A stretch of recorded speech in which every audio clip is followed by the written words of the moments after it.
Hello, everyone. Welcome, welcome. We're going to get Hi, started in everybody. just a minute or two, but we want to let you in first. We would love for you to fill the time while we're waiting for folks to file in by introducing yourselves in the chat. Who are you? Where are you zooming in from? What do you want to fuck with your elected officials about?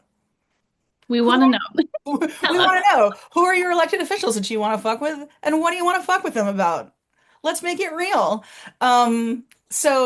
Yeah, if you could go ahead and introduce yourselves in the chat, that'd be great. We'll get started in a couple of minutes.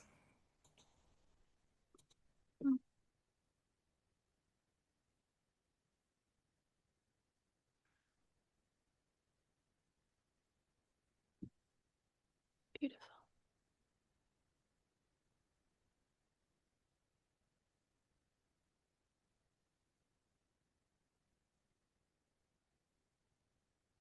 Hello and welcome to folks just coming in. We're just giving people a minute to come on into the room and introduce yourself in the chat. Tell us where you're from, tell us who you are, tell us who your elected officials are that you want to fuck with and what you want to fuck with them about.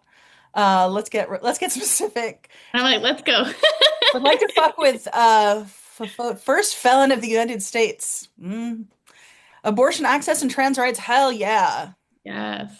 Jennifer. Hi, Jennifer. I really want to fuck with Andrew Clyde. Yes, let's name the names. Gerrymandered into his district, and he is sick. I know you are, Jennifer. Let's fuck with him. I'm here for that. I Who love it. else? This is getting me I gotta fired up like already. give us the details. Oh, Martha Blackburn. Yes, Marsha Blackburn. You're Martha. She is Marsha Blackburn. Yes, fuck with her. Stacey in Arizona. I'd like to fuck with Republican Eli Crane. I have to say, I've heard that name and I live in Massachusetts, so I don't remember what I heard about him, but I bet he deserves it.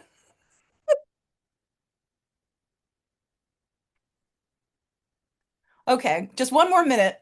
Introduce yourselves.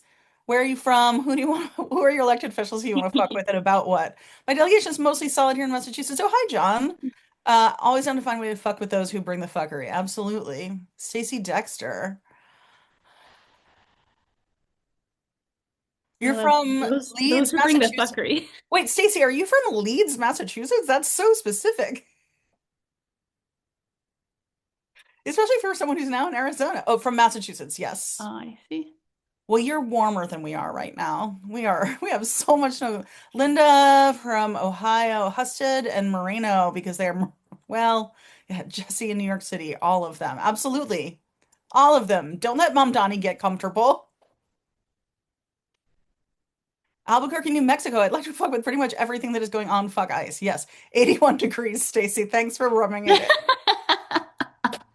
Okay, we're gonna get started, but keep going. Keep for folks who are coming in, introduce yourselves, anything you want to share about yourself, and also who are your electeds that you want to fuck with and what do you want to fuck with them about? I am Jacqueline Friedman. I am all the warm weather people are rubbing it in right now. Hi Kathy. Thanks for bringing people. Um, I'm Jacqueline Friedman. I'm the founder and executive director of Educate Us. I use she, her pronouns. I am based in Massachusetts. I do have a fairly solid delegation, but I do sometimes want to fuck with Catherine Clark. And I also often want to push Maura Healey, who's our governor, to get a spine about ICE and numerous other things. So blue state, red state, purple state, we all have electeds that we could that need some Mhm. fucking with. And that's what we are here to learn about tonight. If you're tired of just making phone calls and being polite, we have other tactics on offer, and we're really excited to get into it. Before we do that, I'm just going to do some quick rules of the road. Um, be kind to each other. If you're not nice to each other, we're going to ask you to leave. And if you need, we'll just make you leave. So don't do that. Don't fuck with people in here. Yeah, don't fuck with us. Save that for outside. Yes, keep the fucking with pointed in the correct direction.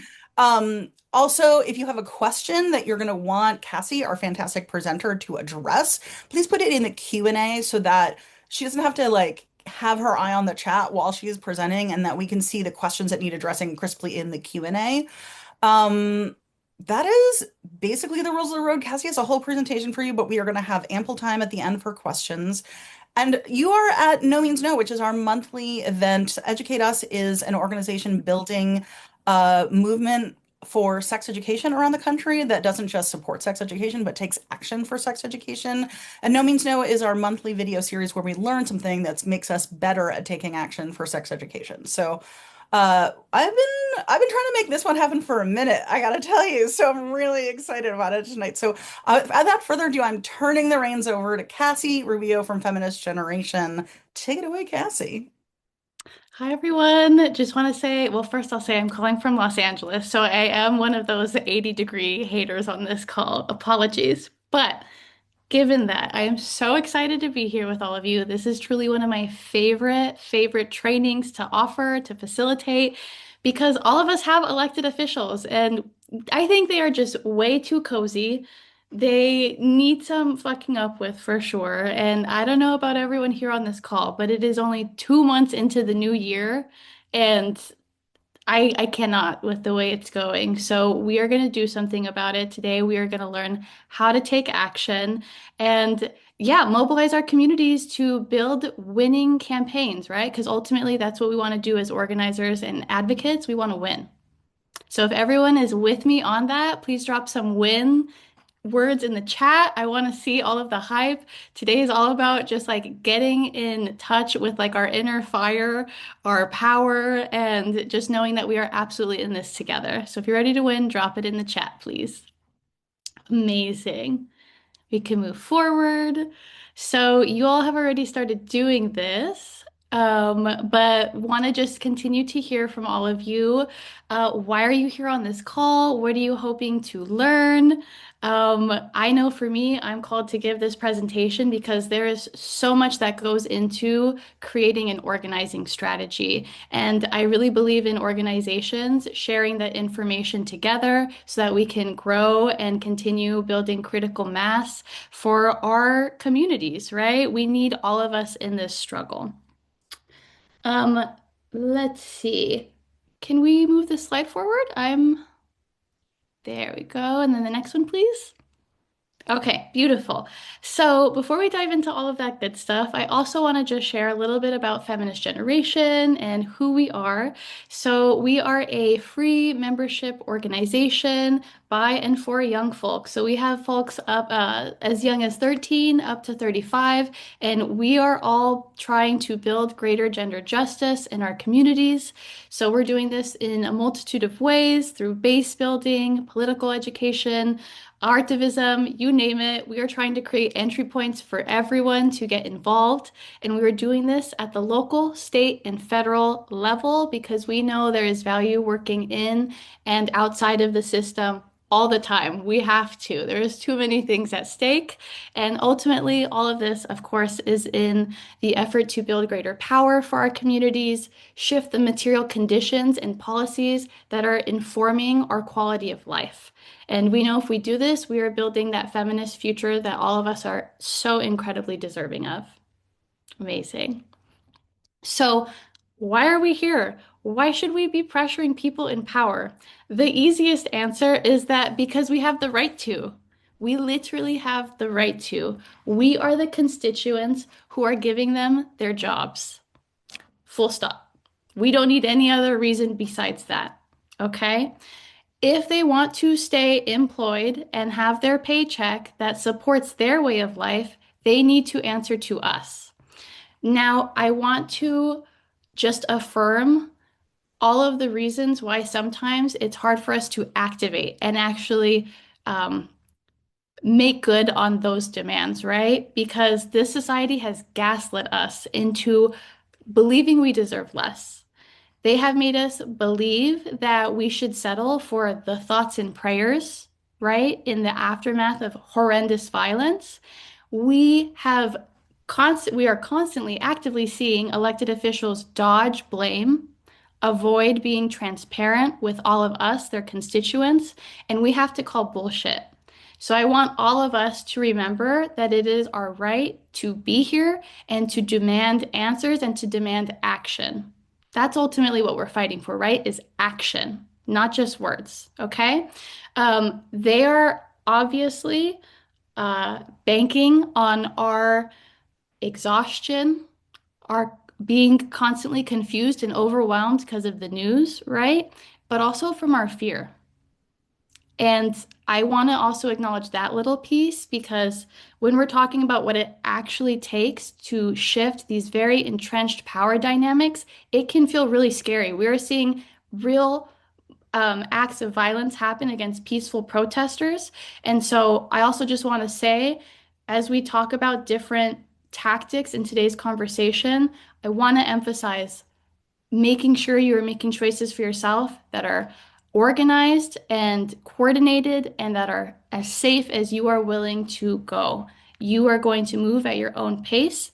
But when we do that and we actually move together in coordination, we have everything to gain. Okay, we have everything to win, and I want us to really focus on what are we fighting for and staying rooted in our purpose. Amazing. Next slide. So, in order to do that, we need to build a power map, everyone. Have folks heard of power map before? Have you ever made a power map? Feel free to drop so in the chat. What are some things that help you building your power map? I would love to keep learning. For us in Feminist Generation, here are a few questions that start our power maps. And really, this is just like a guide. So you want to ask what issue is impacting your community? But the main thing I want to stress is that we move this very vague kind of umbrella issue into something that is concrete. And when we do that, we call that a demand. So demands need to have a few pieces to them. They need to be relevant to our community. They need to be measurable. We need to know what is the intended impact it is going to have, and it has to be winnable. How are we going to win this thing to actually make it happen and materialize in the real world? Okay. Um, Now, the next step we need to do is wield this demand in a direction. And that's when we find our target.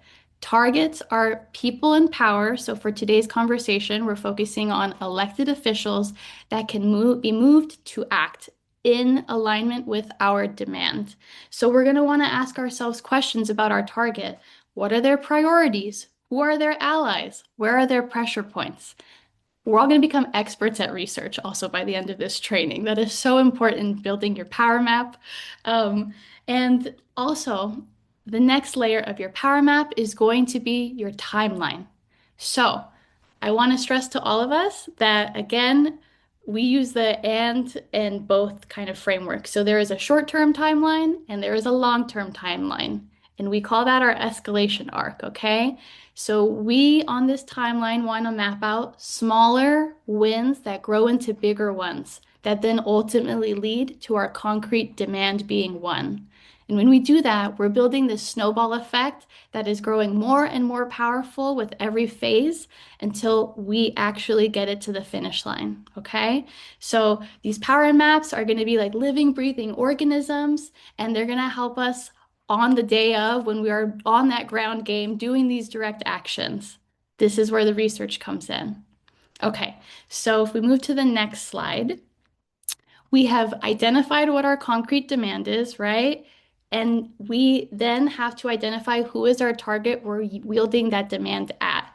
So I also just want to share this slide because even though today we're talking about elected officials, there are many targets in our lives that we need to be engaging. Okay. So think about the school boards in our communities, right, that are affecting our youth. Think about the hospitals. Right now, I'm thinking about all of the hospitals under attack for gender reaffirming care. We need to be speaking up.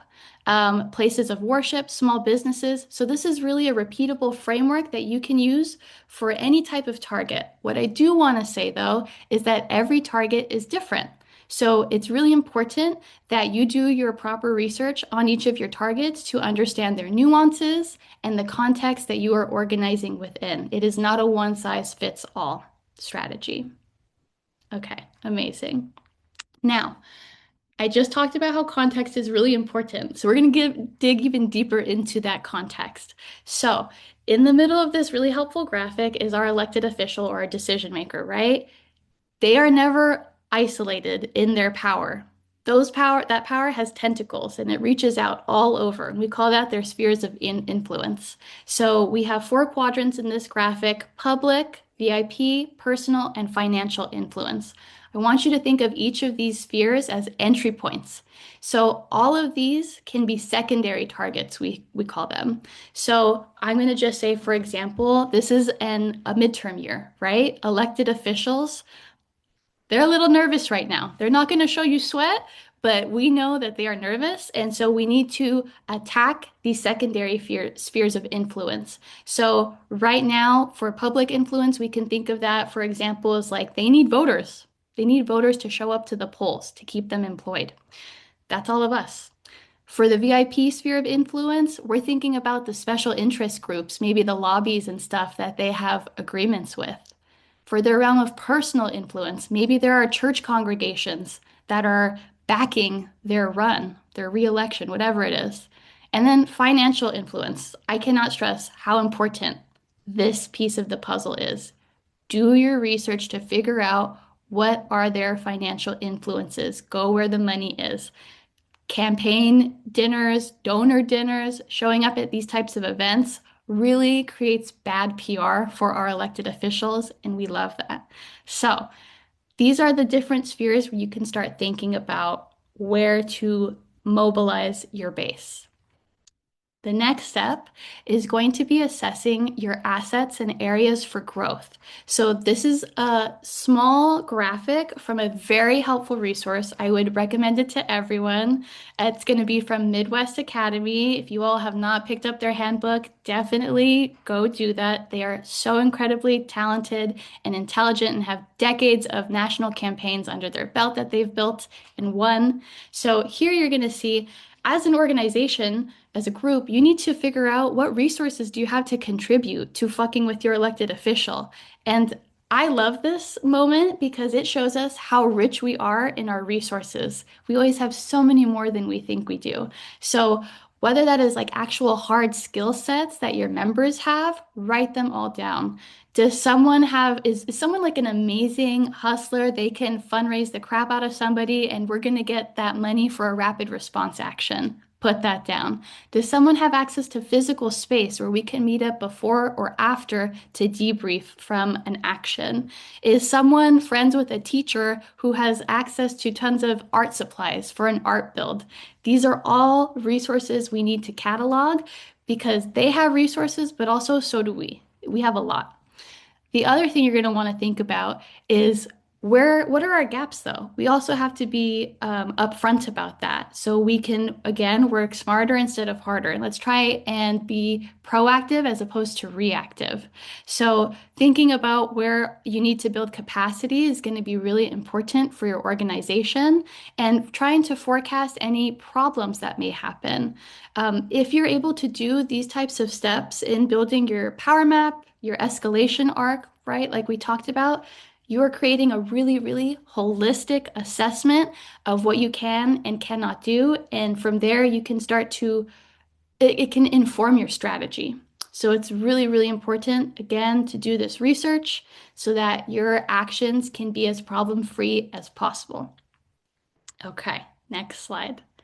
So now that you have your concrete demand, you've identified your target, your spheres of influence, your assets, and your areas for growth, big part of the conversation. What tactic are you going to do? How are you going to move that politician to act?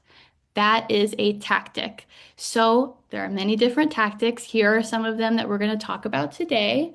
And I'm sure a lot of you have engaged in a lot of these tactics before, right? Some of them are not new. All of them kind of exist on a continuum, and there is a time and place for each of these. So I don't want to discredit or create a hierarchy of value on like which is more important. I think all of them have a role to play in winning our campaigns. Next slide. Beautiful. So let's talk about some of those traditional ones, maybe the more nicey ones that are less aggressive and in your face. So that's going to be for your elected officials, having your letter writing campaigns, dropping off petition drives to them.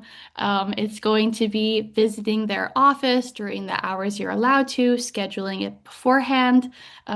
These are the traditional kind of actions where people start at. And we can move forward to the next slide.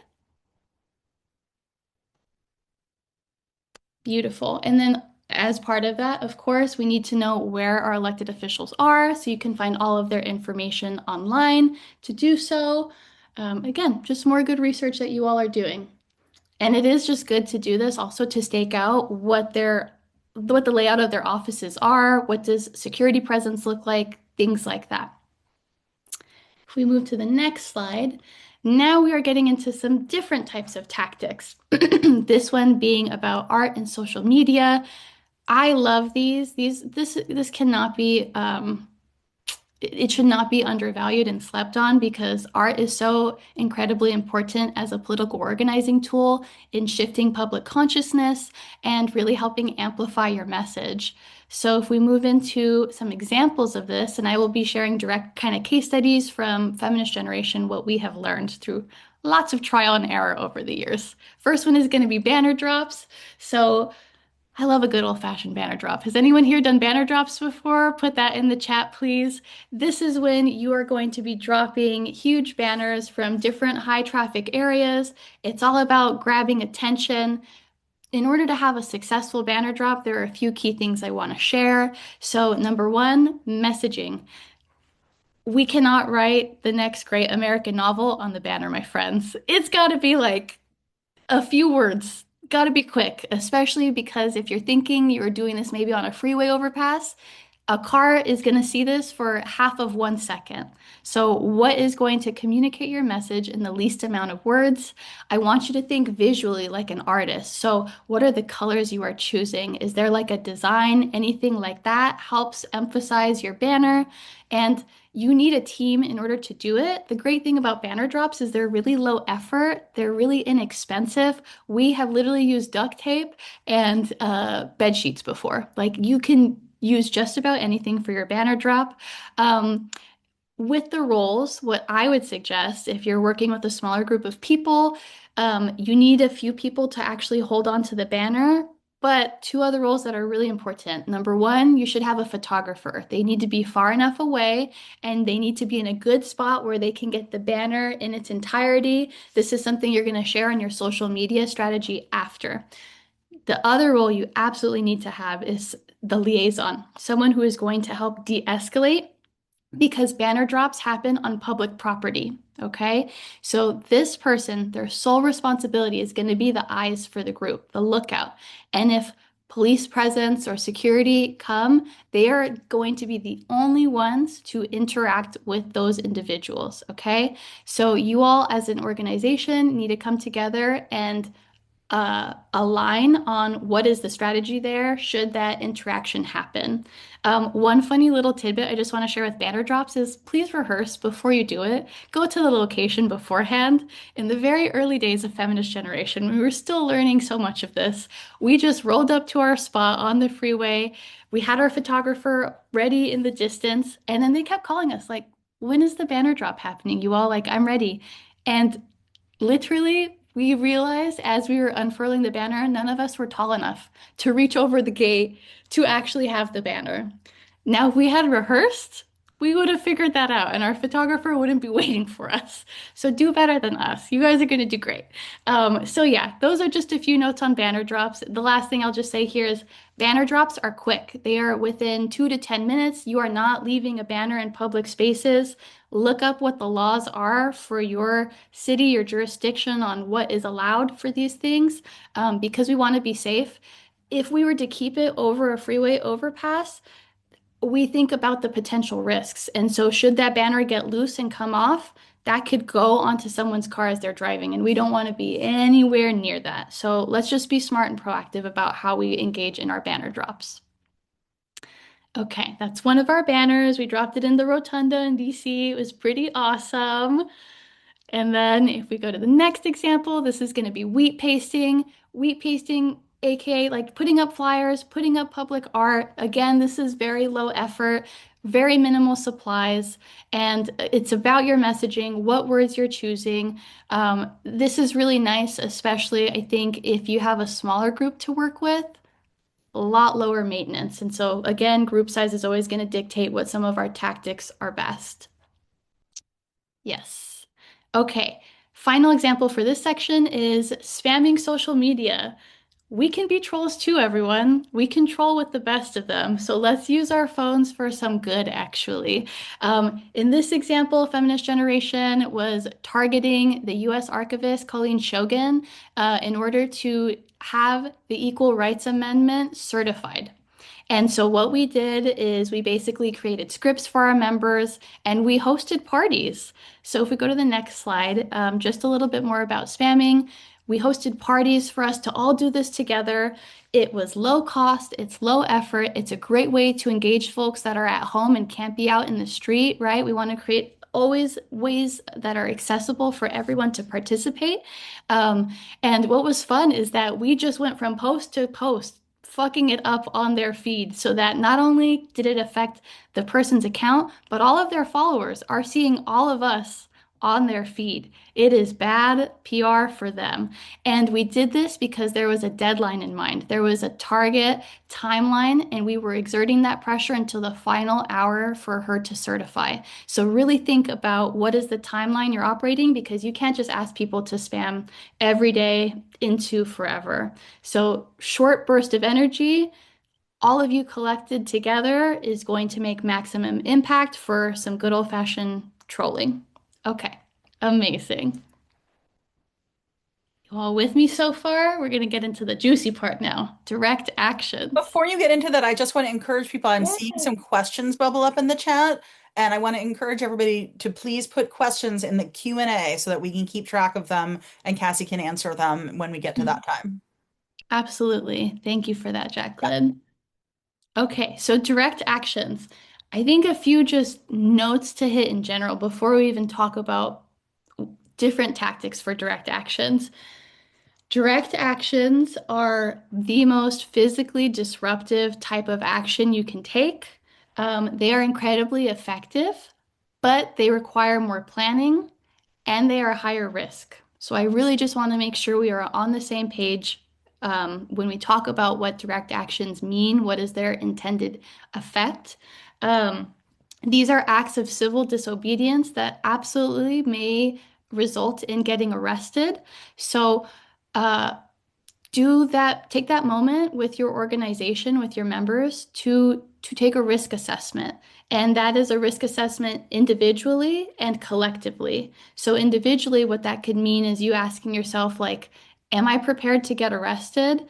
What is my background? What are my responsibilities? If I have to go to court hearings, if I have to stay overnight, can I actually afford to do that? Also, there's a financial piece to this too, because you need money to be bailed out. So think about that. It is not going to be right for everyone, and so you should really enter at your own risk.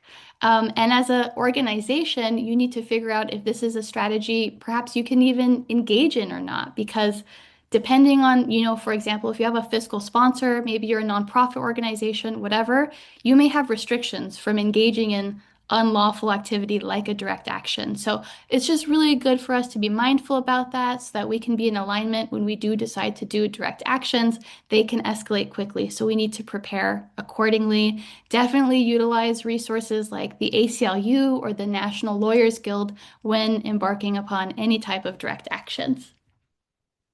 Okay, beautiful.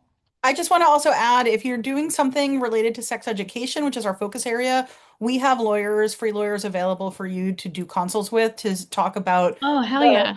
you talk about legal risk and legal exposure. So if you're thinking about doing something around the issue of sex education, AJ, can you drop the link from the Educate Us Fund for the legal referral program in the chat? We'll drop that chat in there. So if it's sex ed related, we have you covered with lawyers. That is beautiful news, everyone. Absolutely take advantage of that resource. And Incredible. yeah, AJ, our program assistant, is gonna drop that in the chat momentarily, I think. And Woo! I'll let you go. Okay, amazing. And I'm going to speed through these because I want to be knowledgeable of time. So, one direct action, of course, is a good old-fashioned protest, assembling a rally. We've done many of these. This example, this picture here is one that was a rapid response rally in response to Trump's continued attacks to gender-affirming care. If we move to the next slide, just some things to know about rallies or protests. If you are not organizing a rally, of course, that is much lower effort. It's a really great recruitment opportunity also, and it's a nice way to do some community building. If you as an organization show up together to a rally and form like a contingent or a group, that's always amazing. If you are the ones actually organizing the rally, I cannot stress enough the value of doing some coalition building and finding other movement partners to hold down that effort and that labor with you. Again, think about your power map when you're building out your rally to make it as effective as possible. And they're just like really energizing and uplifting events to participate in. If we go to the next one, bird dogging. Yay! If you know about bird dogging, would love to hear who you have bird dogged in the chat. We need to bird dog everybody, honestly. So, what is bird dogging? Bird dogging is basically when we, the people, are confronting elected officials and getting them on record to state a specific stance on a policy issue. This is super, super important. We like to do this before something is up to vote and then share it online to, again, amplify the stance of that politician and make sure that they know either we are not okay with that or that they need to vote with more consciousness and here's what we need them to do instead, actually. So we've done this to Ted Cruz, a Texas senator, like hang out around these different areas before votes, around like official buildings, and you absolutely, if you keep your eyes open, will run into elected officials coming in and out of meetings, of hearings. It has happened to us on accident, but because we know how to bird dog, we can respond in that moment, take out our phone, and we know what to do. So it's actually really, really amazing. So if we go to the next slide, Can I just you add something to that, which is it's campaign season right now, which also exactly means take you can also keep an eye out for campaign events. They're all both fundraising and also on the campaign trail right everything. now, Yep, which gives you a lot of bird dogging opportunities. absolutely. So we can go to the next slide. Yeah, so bird dogging, no money. You have your phone, you can bird dog, okay? Again, like Jacqueline just said, research where to find your target. Is it going to be at a donor event? Is it a town hall? What hands are they shaking and babies' foreheads they're kissing? Go to that place. That's where you're going to find them. And be prepared to engage with them for as long as they can get to the door to escape you. It is a really small window of time, 90 seconds to 2 minutes. So you want to ask one question, be super clear, and do not let them get out of answering your question and talking around it. The whole point is you want them to take a stance. So in case you have to repeat yourself a few times, don't be afraid to do that. You can circle around them if there's multiple of you, crank up the pressure, right? That is what it's all about.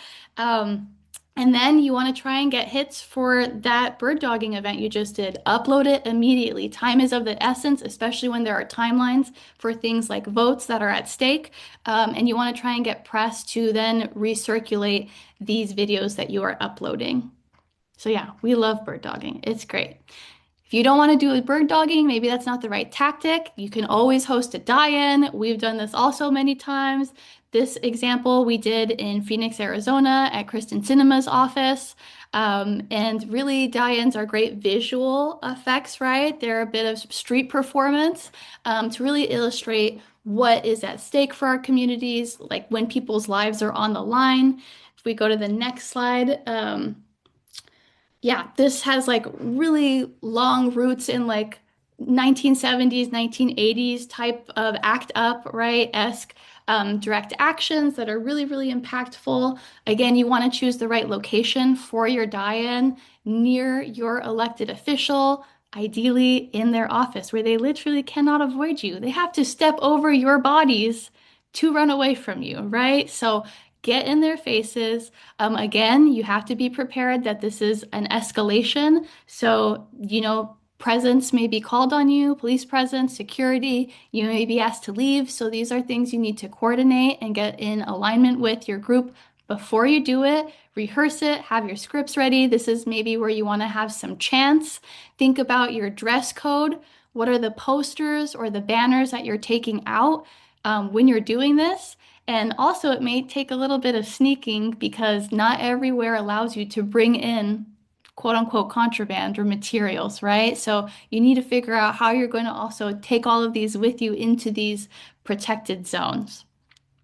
So yeah, that is a die-in. And then the final one we're going to talk about today, packing the room and walkouts. So again, this is an example for our colleges that were under attack for funding because of the rollbacks on DEI. These elected officials, right, they are going to be meeting in public areas on their terms when they want to choose to engage with us. So, really, it's about maximizing those opportunities, those windows of time. If we go to the next slide, what's going to be really important for that is numbers. You want to have a lot of people showing up to these town halls. So that we have a physical presence that is felt and seen during their talk. I think it can be really impactful if you all choose to walk out at the same time after giving your testimony to show the consequences of what will happen should those demands not be met. It's really helpful, of course, to have scripts ready for people to go. Again, your signs, your posters, and then also once you walk out, you can pass out literature to people who decide to stay, and as they're leaving the meeting, you can give it to them. So yeah, again, all of these direct actions definitely have a component of like pre-work you have to do. But like Jacqueline said, this is midterm season. There are so many places to find these people out for these town halls. It's going to be the donor dinners, it's the public hearings, it's all of it. So show up wherever you can, whenever you can. And if you're able to do that, I just think that these absolutely are valuable tactics to help escalate your campaigns and move these politicians to act in alignment with your demands and what we as our communities deserve. So, thank you all for listening to all of that. I know it was a lot to get through. What I want to leave you with is that each of these tactics have a time and a place. These are jumping off points that belong all together in your power maps, in your escalation arcs. It's really important when you do these the people you do them with, you stay in contact and community with them, let them know what other ways they can participate after. Because I promise you, people start doing this, they get really excited, they get fired up, and they want to know, okay, where do you need me next? Call me in, you know? So have all of that ready for people to go so you can retain them. And actually, instead of losing folks, you get bigger and bigger each time you have a different tactic or action. Okay. Thank you, everybody. That's all we have for you, and I believe now we're going to get into our Q&A. Oh, you are on mute, Jacqueline. Thank you. Cassie, that was incredible. I feel so jazzed. I'm like, let's do all of them right I now. know. It like, oh, it just gets you hyped up. I always feel so hyper after giving that speech. I'm like, so who are going next? Let's decide right now in the chat. Definitely do drop the links for Feminist Generation in the chat so people can follow you. And in the meantime, I'm going to start asking you the questions that are in the Q&A, and other folks can put their questions in the Q&A as well. We'll have time for more than we've got here. Um, so the first question, this is a fun question that I actually am interested in the answer to. Any recommendations for gluten-free wheat pasting? I also need the answer to this question. I do not. I think that is a great question and definitely something to look into. There is a wheat paster that I love, and her her organization or her group is called Unapologetic Street Series. And so she has a lot of tutorials, DIYs, and she also has a lot of free downloadable posters that you can just print Oh, out great. and then put up. She's an immigrant artist, queer person, and so yeah, definitely check out Unapologetic Street Series. Unapologetic Street Series YouTube, where? Uh, just online. She's kind Just of a website. Okay, yeah, great. That's website. great. Yes. Banner rolling. If we can't leave it, how long do we stay? Also, would making an alternate social media account to spam/troll be advised? Like, do you want an alt? Do you need a? Interesting. Let's talk about the banner drop first. So the question was how long, correct, Jacqueline? How long do you stay? If you can't like attach it to something along the Yeah. way, how long I do you feel like stay? when we've done it, it's just been a few minutes because again, you're on public property. And so people, it's in the daytime when you're doing it. People are pretty privy to like reporting, unfortunately. So it's going to be something that is only a few minutes long.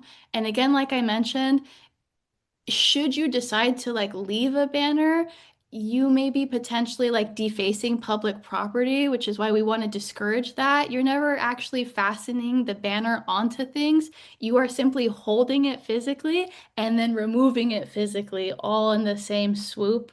And when you should be doing this, here's just another pro tip. Weight your banner because wind is a thing too, right? We have to think about the elements when we're outside.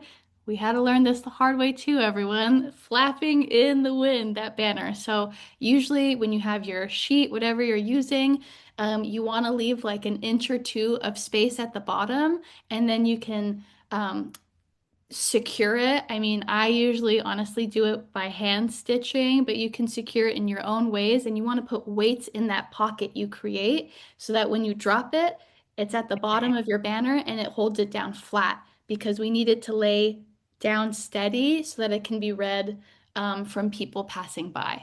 Remember that you have two audiences when you're doing something like this. I always say that protest is theater, right? Absolutely. Which is why you always want to call the press. You always want or be ready to call the press if you don't want them there at the moment. You always want to have a photographer and post and have a social media rollout plan for all of Mhm. these things because your immediate audience is whoever is driving by. But the bigger audience is actually the coverage of the fact that you did this. This is a way Absolutely. of creating coverage either on social media or by the press or both. So even though it may feel like, oh, I just held this out for 10 minutes, what did I accomplish? But like, remember that That photo lives on forever. yeah, you're leveraging a secondary audience and that can be much bigger than your primary audience. Absolutely. Such a good point. And then there was a second part of that question.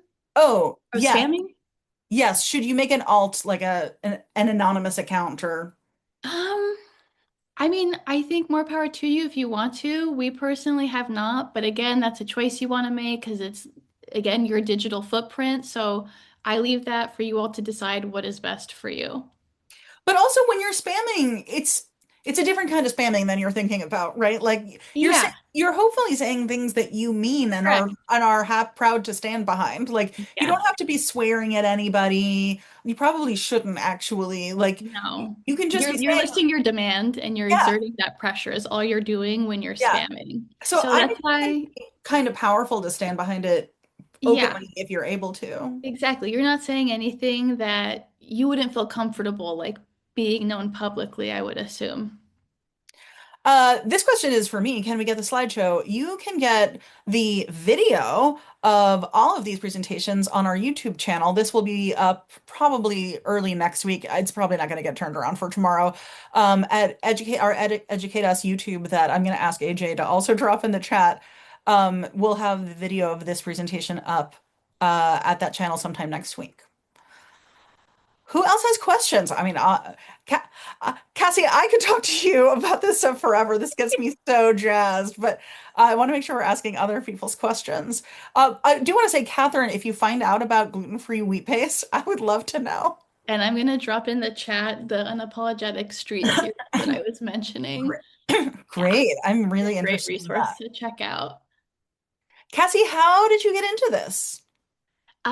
For me, I mean, it started in high school and early college. I was brought into like feminist organizing spaces based off of the different issues that we were facing in school. And after I graduated, I was like, yeah, I want to, of course, stay involved. And then um, we formed Feminist Generation, and all of our members come from different areas of movement work. But yeah, we have this is like very life-giving work. I'm sure all of you know that when you get to do these actions together with people, you realize just how much more powerful we are together than we are apart. And I'm always so filled with hope every time I leave something like one of these actions.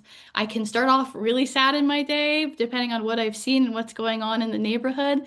And then I go to an action, like everything's actually going to work out. We're going to I do this. feel the same way. I don't know how many of you have been following the like singing protests in Minnesota and Yes.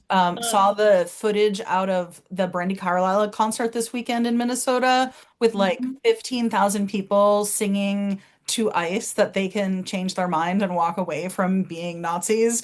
And I literally cried. And I Mhm. just saw it on Oh yeah. social media, right? Like I wasn't there, but like I was like, "Oh, we're gonna win. Like we're gonna win." And I think it's important to remember that like even while your target is your elected official, right? Like you want them to do something different.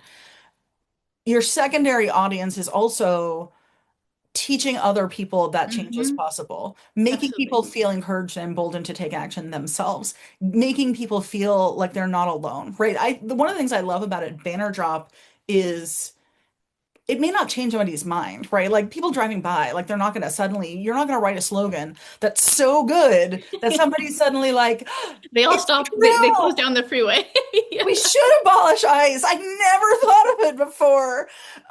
But if I'm in a community where I think I'm the only person who has that opinion or I'm in the minority, it can make me feel stronger in that opinion. We have that issue with sex education. It's a sociological concept called pluralistic ignorance, which is the phenomenon where you hold a majority opinion, but you think it's a minority opinion, and therefore you don't speak up or take action on it because you think everyone else is against you and you're alone. And these kinds of actions, whether or not you flip Ted Cruz's vote, can really change Absolutely. whether or not other people feel emboldened to speak up, and that can create political power across time. That is just as important because ultimately we need numbers. And so Yeah. every person you're able to bring into movement will matter, you Yeah. know? And I love for the banner drops, for example, you're watching people honk in their cars as they're driving by. And like there are really real signals that tell us people agree with how we feel and that we aren't alone. So that's the really great thing about doing actions that involve art because art is a universal language and it really can, transcend basically. Yeah. We have another question. What actions do you feel have been the most effective in your organizing, and what makes you the most excited? All of it makes me excited because all of it is honestly so fun and like it just gives people different entry points, you know? Like we want to give people options and keep things accessible. Some of the ones that are my favorite, I mean, I'm thinking of the one um, that was at the end of 2024. It was with Feminist Generation, and we did a direct action that was arrestable. We shut down Constitution Ave, and that was in Biden's like final month, basically, to get the ERA past the finish line. And we had hundreds of young feminists from all over the country bus in and join us for that action. It was really powerful. We hosted like a speak out beforehand, and folks got to offer their testimony. We did chants. And then we did the action in the middle of the street and we blocked traffic and it took people's breath away. I mean, there is a time and a place when you stop wanting to be polite and um, people notice. Yeah, they do. Yeah, they do. And then Biden went on record the week after and he was like, yeah, equal rights amendment. It's a good idea. Yeah. We should probably do that. Somebody says, I think someone is holding a contest for writing the best protest song. I'll look interested and share my findings on the Red, White, and Blue National page. That's great. I think we need. We're seeing a flourishing of protest music, which Yeah, I love. I mean, I've been a fan of the Resistance Revival Chorus that's for what I was thinking of. Exactly. ever. Yeah. But all the protest music coming out of Minnesota, I think one of the beautiful things about what Minnesota is doing with the music is that, and especially that "It's Okay to Change Your Mind" song is like, Mhm. it doesn't all have to be confrontational, you suck, right? Like Exactly. it's like here we are peacefully inviting you to join us, right? Like music is it's hard to look at a bunch of people singing and say like these are dangerous radicals, right? Hmm. Like the image is very clear, the message is very clear. And one of the things that I think about in terms of crafting sort of an action is like, is the action carrying the message, right? Like if you want to be confrontational and think somebody needs to be confronted, like a confrontational action is great for that. But Right. if you actually want to like soften people's hearts, right? Like what is the action for that? And singing can be a really wonderful way to do that. Yeah, and I mean, we have to think about also, right, how the other forces in media are depicting what we're doing. And it's Yes. a lot harder for them to exaggerate and lie when what we're giving them is like beautiful songs where Yes. we're just sitting in like arm in arm, you know? Or people in inflatable frog Yeah. costumes. Yes. There you go. Or there was also a great protest that they did in Minnesota where they're throwing dildos at them. How did I miss that one? I didn't hear about this You should one. look it up. It's really great. Everyone's Um, just chucking they're dildos at just people. chucking dildos at the cops and at ICE. You know what? There's a Um, tactic for everything. yes, That there's. let's add that to the It slideshow. needs to add it to the slideshow. Literally. Um, all right.